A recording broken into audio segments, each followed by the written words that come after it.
Right, so I've got Leicestershire, Finsforth, and Dinport.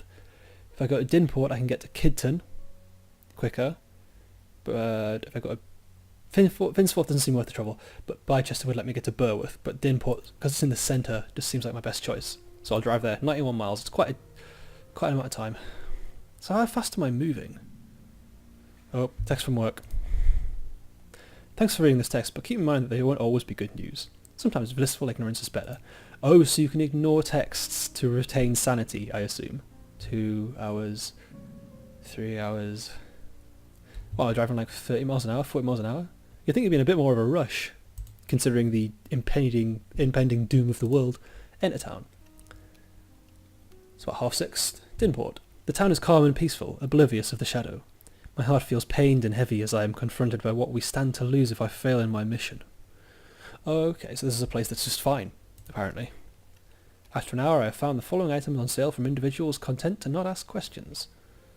I don't want a breathing mask because I don't take toxic damage very much. 9mm. I'm tempted to buy bullets because they're cheap. They're only $1 pound. It's England, so I'm going to stock up on as many bullets as I can purchase. And I've got 11 cash, so I'm not buying hollow points. I don't need hollow points. Return to car. Set another destination. Where are we going? Well, let's go to Kidton because we have a mission there, which is why it was that different colour and a different symbol to everything else. Ooh, random events. So at about 9:15, a commotion in the road demands my attention. A wild-eyed man in an officer prison uniform, in an orange prison uniform, stands in the road before a small crowd of people, hiding behind a hostage and holding a gun to their head. He is half-coherently barking threats and making demands that no one can meet.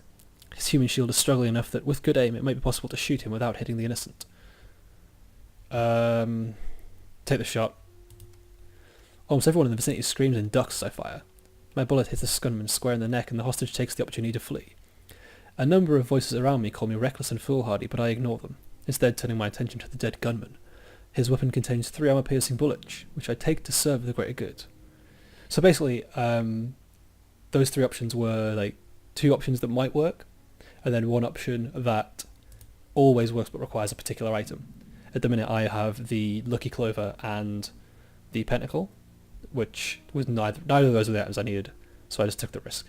A text from an unknown number. So in this case, ignoring it may retain my sanity, but you're doing. Okay, I'm gonna lose sanity when I click off this. Lost sanity. Only 1 though. Kidton has fallen to the shadow. You wouldn't happen to know anything about that, would you? Actually, I'm driving directly towards Kidton right goddamn now. I just arrived. Oh well, it's 10:15 at night. I feel a crackling in the depths of my inner ear and the back of my palms are itching.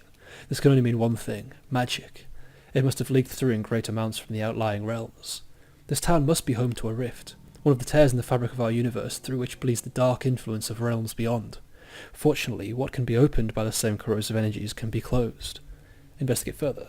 Isolating the rough location of the rift was the easy part. It's just a matter of finding enough slivers, traces and reported monster sightings to track back to their point of origin.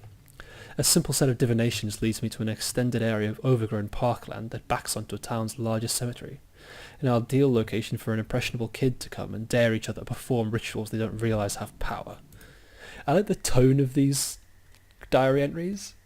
Find a dimensional rift and seal it with an incantation. So in this kind of dungeon, I have to search around to find runes that I then have to find the portal and cast the runes onto it, if you see what I mean. Quite quiet in here. I need to restore a bit of sanity at some point.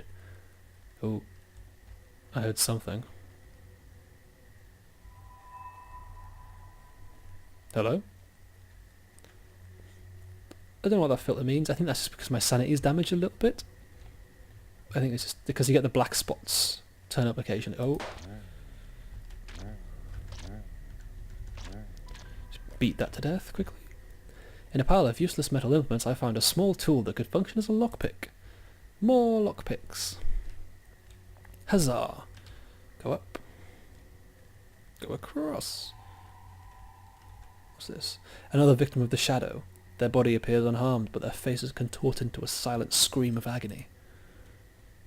It's not doing anything for me, apparently. No, not scary, not... Ooh. Ooh. Oh, what the bloody hell are you? Eat it. I found a very old 9mm ammunition box with 4 bullets remaining. Nice. Very lucky. The Shum rune has been inscribed on the wall here in white. It could be either a marking of territory or a gesture of thanks or recognition to another god. So the SHM rune and the colour white are connected. Remember that, because I won't. Don't know why I'm telling you to remember that. Your audience interaction, go for it. Found a set of keys to make exploration easier. Damn right they should. No, I should go back. Hello? Lighting? Lighting, please.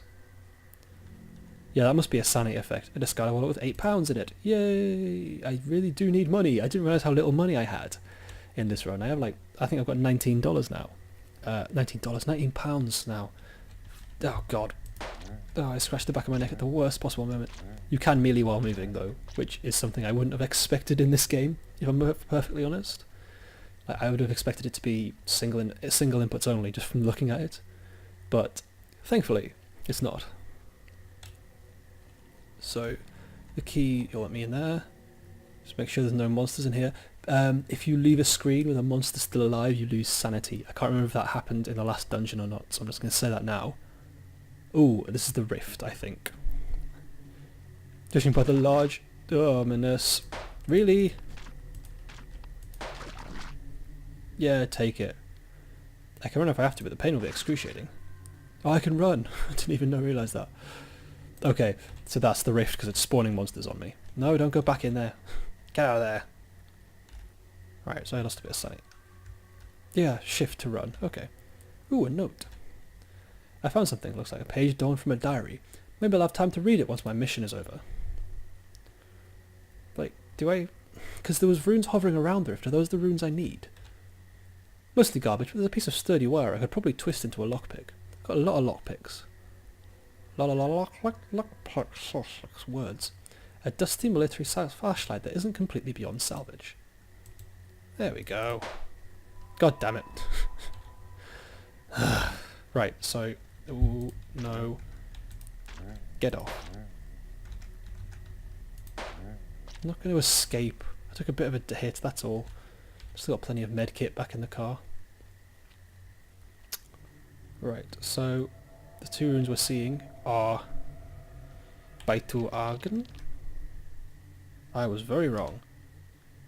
Argen Baitu?